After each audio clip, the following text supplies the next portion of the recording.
নমস্কার, আপনারা দেখছেন আরামবাগ নিউজ আর আমি আছি আপনাদের সাথে সুরজিৎ। আজকে আমাদের একটা হেলথ টক শো আমরা করব। যে আমাদের সাথে আজকে আছেন প্রখ্যাত কার্ডিওলজিস্ট ডক্টর চঞ্চল মহাপাত্র। আপনাদের মনে এই হার্ট নিয়ে, কার্ডিও সেকশন মানে হার্ট নিয়ে, মানুষের হৃদয় নিয়ে বহু প্রশ্ন থাকে। জেনারেল প্রশ্ন, সাধারণ মানুষের মনে যেসব প্রশ্ন আছে, আমরা টেকনিক্যালি বিরাট ডিপলি এমন কিছুতে যাব না। সাধারণ মানুষের মনে যে ভয়, ভীতি বা আতঙ্ক বহু কিছু থাকে হার্ট নিয়ে। হার্ট ডিজিজ আপনারা অনেকেই জানেন যে আমাদের ভারতে প্রায় 25 লক্ষ মানুষ প্রতি বছর এই হার্ট অ্যাটাকে আক্রান্ত হন। সেই নিয়ে হার্ট নিয়ে মানুষের একটা চিন্তা ভাবনা বা ভয় ভীতি একটা থেকেই থাকে। সেই রকম জেনারেল সাধারণ কিছু আপনাদের মনের কথা সরাসরি আমরা ডক্টর চঞ্চল মহাপাত্রর সামনে রাখবো। উনি আপনাদের সমস্ত কিছু প্রশ্নের পুঙ্খানুপুঙ্খ ভাবে উত্তর দেবেন। আমাদের সাথে এই মুহূর্তে আছেন ডক্টর চঞ্চল মহাপাত্র, প্রখ্যাত কার্ডিওলজিস্ট। তাকে আমরা আরামবাগ নিউজে স্বাগত জানাই। নমস্কার ডক্টর। নমস্কার। নমস্কার। এবার যেমনটা আমরা বলেছিলাম যে ডাক্তারবাবুকে আমরা ঠিক সেই রকমই প্রশ্নগুলো করবো যেগুলো আপনাদের মনের কথা। ডাক্তারবাবু, প্রথমে একটু বোঝান সাধারণ মানুষকে যে হার্ট অ্যাটাক হলে তার বেসিক সিমটমস মানে প্রাথমিক লক্ষণগুলো কি কি? আচ্ছা, আহ প্রাথমিক লক্ষণ বলতে যেগুলো পেশেন্টরা ফিল করেন প্রথমে, যে একটা বুকে ব্যথা, সাধারণভাবে সবাই যেটা ফিল করেন বুকে ব্যথা, বিশেষ করে চাপ ভাব, কিছু একটা, যে আমার বুকে যেন কিছু একটা ভারী কিছু চাপ হয়ে আছে। এবং তার সাথে সাথে অনেক সময় একটু শ্বাসকষ্টের প্রবলেম বোধ করতে পারেন, কখনো কখনো একটু প্যালপিটেশন বা বুক ধড়ফড়। এইগুলো ভাবে যদি প্রাথমিকভাবে কোনো পেশেন্টের এই ধরনের লক্ষণ তিনি অনুভব করেন, বুকে ব্যথা, বুকটায় যেন কিছু একটা চাপ হয়ে আছে, একটু যেন নিঃশ্বাস নিতে একটু কষ্ট হয়ে যাচ্ছে, যাকে বলে একটু শ্বাসটা একটু ভারী হয়ে যাচ্ছে, বা একটু বুক ধড়ফড় করছে, সেইগুলো সাধারণভাবে একটা হার্ট অ্যাটাকের প্রাথমিক লক্ষণ বলে মনে করা হয়। যদিও মানে এগুলো সবকিছু অ্যাবসলিউটলি নয়, যে এইগুলো সবসময় যে সকলের ক্ষেত্রে একই রকম থাকে তা নয়, কিন্তু প্রাথমিকভাবে এটুকুই হার্ট অ্যাটাকের লক্ষণ বলে মনে করা হয়। ডাক্তারবাবু, পরবর্তী যে আমরা প্রশ্নে যাব সেটা হচ্ছে বুকে ব্যথা। আপনি বললেন বুকে ব্যথা হচ্ছে মানে কি সেটা হার্ট রিলেটেড হতে পারে, বা কিরকম ব্যথা হলে, কোন দিকে ব্যথা হলে মানুষ মানে ইন জেনারেল সাধারণ মানুষ কিভাবে নেবে সেটা? এটা একদম খুবই ভালো প্রশ্ন। কারণ এই যে আমাদের যখন আমরা পেশেন্টরা আসেন আমাদের কাছে, সাধারণভাবে সাধারণ মানুষের মধ্যে বুকে ব্যথা হলেই হ্যাঁ, যেটা সাধারণ ওয়েতে তারা ভাবেন যে একদম একটা গ্যাসের ব্যথা। গ্যাসের ব্যথা। এই প্রশ্নটা এসে বলেন, ডাক্তারবাবু আমার তো হয়তো 2 দিন 3 দিন ধরে আমরা হার্ট অ্যাটাকের পেশেন্ট পাচ্ছি, একটা ইম্পর্টেন্ট টাইম পেশেন্টের জন্য নষ্ট হয়েছে, আমরাও তাতে করে কমপ্লিকেশন হয়েছে। না ডাক্তারবাবু, ব্যথাটা তো আমার 3 দিন ধরেই আগেই হয়েছিল, কিন্তু গ্যাসের ব্যথা করে আমি 2-4টে গ্যাসের ওষুধ খেয়েছি। তো এই জিনিসটা একটু ভালো করে বোঝা ওটা প্রয়োজন ভীষণ। প্রয়োজন আছে। গ্যাসের ব্যথা বলুন বা মাসল পেন বলুন, এই ধরনের যে হতে পারে না তা নয়, যে বুকে ব্যথা মানে সবসময়ই যে হার্টের অসুখ বা হার্ট অ্যাটাক থেকেই হয় সেটা নয়। কিন্তু কিছু কিছু বিশেষ যেগুলো লক্ষণ, যে বুকে খুব চাপ হয়ে আছে, হুম। ভারী লাগছে, একটা টাইটনেস মতো ফিল হচ্ছে, বাঁ দিকে একটা চিনচিন করে ব্যথা তার করছে, সাথে শ্বাস প্রশ্বাস সাথে চাপ শ্বাস হচ্ছে। প্রশ্বাসে কষ্ট হচ্ছে, বা একটু রেডিয়েশন হচ্ছে, হুম। হাতের দিকে করে সরিয়ে যাচ্ছে, তো সাধারণভাবে এই রকমের হলে ইগনোর করা একদমই উচিত নয়। তখন ইমিডিয়েটলি যে নিজে থেকে ভেবে চিনতে, যেটা আমার গ্যাসের জন্যই হচ্ছে, একটু খাওয়া দাওয়া হয়েছিল, ঘুম হয়নি, করে পেশেন্টটা যেভাবে একটা ইগনোর করা হয় সেই জিনিসটা না করে ইমিডিয়েটলি কোনো একজন ডাক্তারবাবুর পরামর্শ নেওয়া উচিত। তিনি অ্যাটলিস্ট একটা বেসিক ইসিজি করে সেইগুলোর থেকে তখন একটু বোঝা কনফার্ম হতে সম্ভব পারবেন। যে হ্যাঁ কনফার্ম হতে পারবে।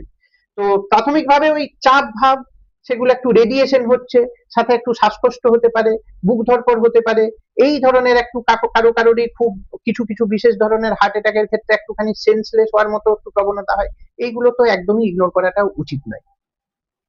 এর মধ্যে একটা ব্যাপার মানে প্রশ্ন করা অবশ্যই আমাদের উচিত, সেটা হচ্ছে হার্ট অ্যাটাক মানুষ হয়েছে আপনার কথা মতো যা যা বললেন, যেরকম বোঝালেন সেই রকম একটা মানুষ বুঝতে পারলো আমার হার্ট অ্যাটাক হচ্ছে মনে হচ্ছে, শ্বাসকষ্ট হচ্ছে, বুকে হুম চাপ হুম লাগছে, হুম তো হুম বেসিক 10 মিনিটের মধ্যে মানে হ্যাঁ এটা তো ফ্যাক্ট যে বিপদ কিন্তু রাতেই বেশি আসে মানুষের। আমরা চোখে যেটা দেখি রাতেই মানুষের মধ্যে প্যানিকটা বেশি হয়। তার কারণ রাতে একটা সবকিছু একটা সমস্যার মধ্যে থাকে, ডাক্তার কোথায় পাবো, নার্সিংহোম কোথায় যাবো, হসপিটাল কোথায় যাবো, রাতের বেশি জেনারেলি বেশি হয়। সেই অবস্থায় একটা ফ্যামিলিতে ধরুন একজনের হার্ট অ্যাটাক হয়েছে, তিনি বুঝতে পারছেন বা বাড়ির লোক বুঝতে পারছে হার্ট অ্যাটাক হয়েছে সম্ভবত বেসিক বেরোনোর আগে মুহূর্ত, ধরুন 5 মিনিট 10 মিনিট তো মানুষের লাগবেই হুম হুম বেরোতে, হুম হুম হুম। অ্যাম্বুলেন্স আসতে বা গাড়ি আসতে বা নিয়ে যেতে। সেই মুহূর্তে মানুষের করণীয় কি 10 মিনিটে? একদম, এখানে একটা খুবই ভালো এবং খুব ভালো কোশ্চেন করেছেন। বিশেষ করে হার্ট অ্যাটাকটা এমনই একটা জিনিস, এখানে একটা টাইমটা কিন্তু খুব বিরাট ইম্পর্টেন্ট ফ্যাক্টর। ফ্যাক্টর। ইয়েস। টাইমটা এই কারণে ইম্পর্টেন্ট ফ্যাক্টর, হার্ট ওই সময় ব্লকেজের জন্য কিন্তু ব্লাড পাচ্ছে না, তো যতক্ষণ না সেটা গ্র্যাজুয়ালি সেটা যেগুলো সেল বা সেগুলো টিস্যু গুলো ধীরে ধীরে করে ড্যামেজ হতে থাকছে, এবং সেইগুলো যত সময় জুড়ে ওইগুলো ব্লাড গুলো মানে ওই ভেসেল গুলো বন্ধ থাকছে, তো তত কমপ্লিকেশন গুলো আরো বাড়ছে। আচ্ছা। হার্টে একটা পার্মানেন্টলি বা একটা ইরিভার্সিবল অনেক সময় লং টার্ম হলে চেঞ্জেস আসতে পারে। ফলে এখানে টাইমটা ভীষণ গুরুত্বপূর্ণ, এবং কিছু বিশেষ করে কিছু মেডিসিনস বা কিছু যেগুলো করা উচিত সেগুলো খুবই গুরুত্বপূর্ণ। প্রাথমিকভাবে যদি হার্ট অ্যাটাকের এই যেগুলো বললাম যে হ্যাঁ। এই ধরনের জিনিসগুলো কেউ ফিল করছেন, বুকে ব্যথা বা এই ধরনের মতো, বিশেষ করে যদি একটুখানি যাদের রিস্ক ফ্যাক্টর রয়েছে, ধরুন প্রেসার রয়েছে, সুগার রয়েছে, তাদের ক্ষেত্রে এই প্রবণতাগুলো কারেক্ট। একটুখানি বেশি হয়, তাদের হলে ইমিডিয়েটলি একটা পসিবল হলে একটা ইসিজি করে নেওয়া নিয়ারেস্ট যে সমস্ত সেন্টারে। সেটা যদি সেটা মাত্র বুঝলাম, কিন্তু বাড়ির মধ্যে ধরুন তার বাড়ির মধ্যে সেই উপায়টা নেই, এমন কোনো মেডিসিন বা কোনো কিছু ইউজ করতে পারে? এবারে দেখুন, যদি হার্ট অ্যাটাক হয়ে থাকে, আমাদের লাইফ সেভিং যেগুলো মেডিসিন, যেগুলো অ্যাসপিরিন, ক্লোপিডোগ্রেল এবং অ্যাটোভাস্টেটিন, এই সমস্ত কিছু কিছু মেডিসিন যেগুলো আমাদের যত অ্যাজ আর্লি অ্যাজ পসিবল দেওয়া হয়। যেভাবে এগুলো প্রোটোকল তৈরি করা হয়েছে বিদেশে বিশেষ করে ফলো হয়, বা আমাদেরও কিছু কিছু সেন্টারে এগুলো ইভিন অ্যাম্বুলেন্সে বা ইয়েতেও দেওয়া হয়।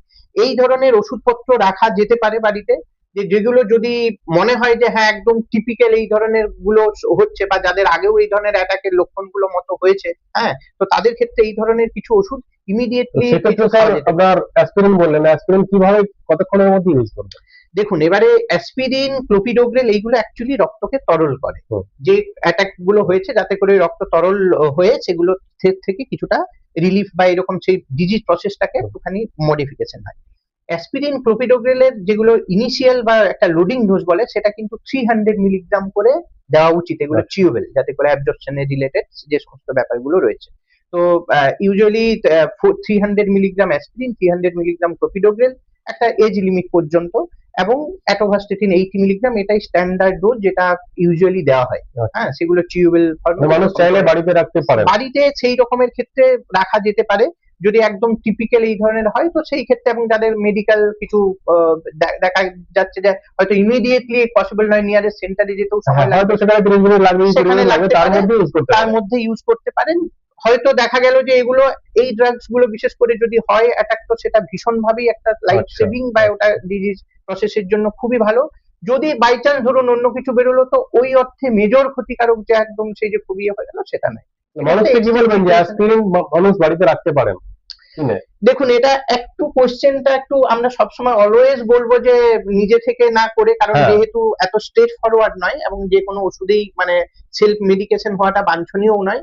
তবে এক্সট্রিম সিচুয়েশনে যেগুলো দেখা গেল যে যাদের ক্ষেত্রে এই ধরনের সম্ভাবনা অনেকটাই বেশি, বা একটা ক্রনিক স্টেবল এনজাইনা বা এমনি ধরনের হার্ট অ্যাটাকের ঝুঁকি রয়েছে, তারা বাড়িতে অ্যাজ এ প্রিকশন হিসাবে রাখতে পারে।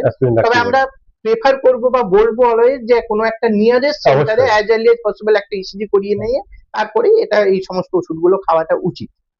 পরবর্তী যে প্রশ্নে আমরা যাবো ডাক্তারবাবু, এখন দেখা যাচ্ছে যে হার্ট অ্যাটাকের আর কোনো এজ নেই। যেমন একটা সময় আমরা ভাবতাম যে একটা পার্টিকুলার এজ মানে 50 অ্যাবভ 50, 55, 60 হার্ট অ্যাটাকের একটা পসিবিলিটি থাকে, এরকম থাকে। এখন শোনা যাচ্ছে, খবরে দেখা যাচ্ছে, বিভিন্ন মিডিয়া দেখা যাচ্ছে 40 বছরের কেউ তার হার্ট অ্যাটাক হয়ে গেছে, মারাও গেছেন। 35 ইয়ার্স এজ হার্ট অ্যাটাক হয়েছে, মারাও গেছেন। এর পিছনে ব্যাকগ্রাউন্ডের রিজন গুলো কি, কেন? হ্যাঁ, এক্স্যাক্টলি, এটাও খুবই ভালো কোশ্চেন করেছেন। একটা সময় এমনি ভাবে একটা মিথ বলুন বা যাই বলুন যে হার্ট অ্যাটাক এগুলো 60 বছরের বয়সে ইয়াং জেনারেশন মানে ইয়াং পপুলেশনদের ক্ষেত্রে সেটা অলমোস্ট ভাবাই হতো না। এখন কিন্তু ঠিকই বলেছেন একদমই, যে এই রকমের কোনো যেন এজের কিছু ব্যাপারই নেই। বিশেষ কিছু সেলিব্রিটিজ এর ক্ষেত্রে আমরা দেখেছি যারা একদম স্টেজে পারফর্ম করতে করতে তাদের এই ধরনের হার্ট অ্যাটাক হয়েছে। এবং আমরাও যে এই যে ডে টু ডে আমরা যখন প্র্যাকটিস করি, এই রিসেন্টলি আমরা একটা এনজিওপ্লাস্টি করলাম, he is a 30 years old এবং ম্যানুয়াল লেবারার, মানে যেগুলো আমাদের ধরা হয় যে সকল রিস্ক ফ্যাক্টর, যে একটা সেডেন্টারি বসে থেকে কাজ, শরীরের ভীষণ একদম ম্যানুয়াল লেবারার, সে একদম মানে কায়িক পরিশ্রম করে করে এবং খুবই স্বাস্থ্যবান, এইরকম যার কোনো রকমের কোনো নেশাদ্রব্য সে নেয় না। তো তাদের ক্ষেত্রে আমরা দেখলাম। তো এটা দুটো দিক। এটা যদি আপনি যেটা বলছেন যে ব্যাকগ্রাউন্ড রিজন কি হতে পারে, একটা অবশ্যই রিজন লাইফস্টাইল, যেটা ইয়াং বলুন বা এই ধরনের মতো পপুলেশন, যে আমাদের এখন একটা যেভাবে সেডেন্টারি লাইফস্টাইল, সেটা একটা নন রিস্ক ফ্যাক্টর। যে আমাদের ফিজিক্যাল অ্যাক্টিভিটিস কম, এবং খাবার দাবার আমরা এই ফাস্ট ফুড বা এই সমস্ত খেয়ে, যেগুলো কোলেস্টেরলের পরিমাণ রক্তে হয়তো আন্ডারলাইং থেকেই থাকলো, সেগুলো ধরা পড়লো না, সেগুলো আস্তে আস্তে ডিপোজিশন হয়ে হয়, এটা একটা ফ্যাক্টর। আর যেটা আমি একটুক্ষণ আগে যে স্টোরির মতো করে বললাম যে পেশেন্টটি 20-30 বছরের একটি হ্যাঁ, ছেলে, ইয়াং একদম। ছেলে, যে একদম শ্রমিক, ইয়ে, তো তাদের ক্ষেত্রে দেখা যাবে কিছু নিশ্চয়ই জেনেটিক ফ্যাক্টরও রয়েছে যে যেখান থেকে তাদের ক্ষেত্রে এই রিস্ক গুলো একটু বেশি হয়। আচ্ছা। হ্যাঁ, ফলে লাইফস্টাইলই যে সব সময় হয় তাও নয়, তাই কিছু কিছু জেনেটিক ফ্যাক্টর থাকে, তো সেগুলো সেক্ষেত্রে কনসিডার করা হয়ে থাকে। তো থিম এটাই, ওটাকে তো আমরা তো চেঞ্জ করতে পারবো না। যেটা আমরা করতে পারি যে যদি সেটা হয়েই থাকে যে জেনেটিক ফ্যাক্টর, সেগুলো তো রাতারাতি করে চেঞ্জ করা সম্ভব নয়। যারই হোক, ইয়াং পপুলেশন হোক বা একটা এল্ডারলি পপুলেশন হোক, যদি এই সিমটমস গুলো হয় তাহলে আমরা সেইগুলোকে কিন্তু আমরা আচ্ছা। যাতে করে ইমিডিয়েটলি মেডিকেল করে আমরা সেই লাইফ গুলো সেভ করতে পারি। এটাই আমাদের প্রত্যেকের একটা অ্যাপ্রোচ হওয়া উচিত। আগেকার ওই মিথ থেকে বেরিয়ে যে হ্যাঁ, আমার কম বয়স, আমার বয়স মাত্র 35 বছর, আমার এটা গ্যাসেরই ব্যথা হচ্ছে, সেইটা একদম খুবই ভালো বলেছেন যে সেই জিনিসটা কিন্তু এই মিথ থেকে আমাদের একটু বেরোতে হবে। আর একটা দারুণ কথা ডাক্তারবাবু বলেছেন আজকে, উনি মাত্র বললেন যে জেনেটিক একটা ফ্যাক্টর থাকে।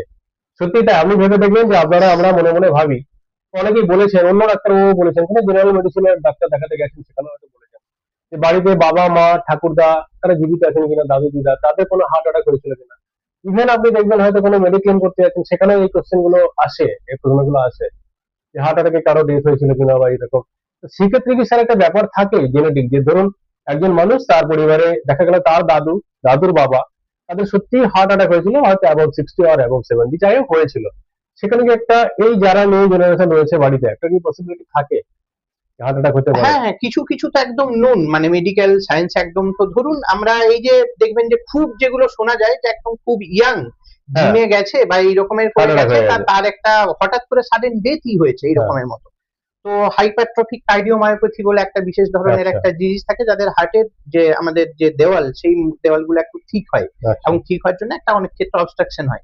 তো আচ্ছা। এটা অনেকটাই জেনেটিক। অর্থাৎ দেখা যাবে যে তাদের একটা জেনারেশনের মধ্যে রয়েছে এবং তাদের সিবলিং, তাদের ভাই বোনেদের মধ্যে থাকতে পারে, এবং এটা প্রিভেন্টেবলও যদি আমরা আগে থেকে এইগুলো জানতে পারা যায়, আচ্ছা, তো তখন প্রিকশন নেওয়া যায়। প্রিকশন নেওয়া যায়, বা আচ্ছা। কিছু সিলেক্টিভ মেডিসিন দেওয়া যায়, বা কিছু তাদেরকে হ্যাবিট আমরা বলতে পারি যে এই জিনিসগুলো ওনার জন্য খারাপ হতে পারে, তো সেইগুলো থেকে অ্যাভয়েড করা।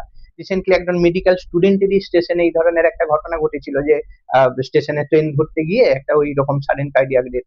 তো ফলে জেনেটিক্স এর তো ব্যাপার তো রয়েছে। বিশেষ করে এখন এগুলো নিয়ে আবার চর্চা বেশি হচ্ছে, যেগুলো আপনি বললেন যে এত ইয়াং পপুলেশনের হার্ট অ্যাটাক, হ্যাঁ, যেগুলো অলমোস্ট আগে একদমই তো তাই। ঠিক করে ভাবাই হতো না, কিন্তু সেগুলো ফলে কিছু জেনেটিক ভেরিয়েশনের কারণে তো এগুলো হচ্ছে, যে সেই person more prone to develop heart attack. হ্যাঁ, আচ্ছা। সেগুলো তো একটা তো ফ্যাক্টর তো বটে। আচ্ছা, এরপরে বেশি আর মানে লম্বা করবো না আমরা ভিডিও, তার কারণ হচ্ছে উনি খুব ব্যস্ত মানুষ, ওনার চেম্বারও আছে।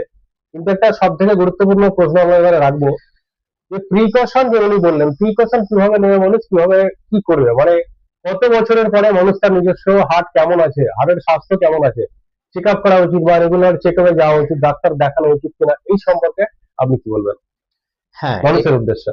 এটাও একটা ভালো প্রশ্ন যে আমাদের কি করা উচিত অ্যাকচুয়ালি। আমরা তো কোনো একটা ইনসিডেন্টকে তো সবসময় প্রিভেন্ট করার জন্য আমাদের কি কি সাবধানতা নেওয়া উচিত। একটা সার্টেন সময়ের পরে, বিশেষ করে আফটার 40 ইয়ার্স, বিশেষ করে কিছু কিছু একটা মেডিকেল রুটিন চেক আপ যেগুলোতে বলে, যেগুলোতে হার্টের ডিজিজ গুলোর একটা প্রাইমারিলি চেক আপ হয়। ধরুন একটা ইসিজি, একটা ইকোকার্ডিওগ্রাফি, একটা আমাদের lipid profile, blood sugar, cholesterol, creatinine, এই যে একটু বেসিক যে টেস্ট গুলো, সেইগুলো একবার দেখে নেওয়া অবশ্যই উচিত প্রত্যেকের ক্ষেত্রে।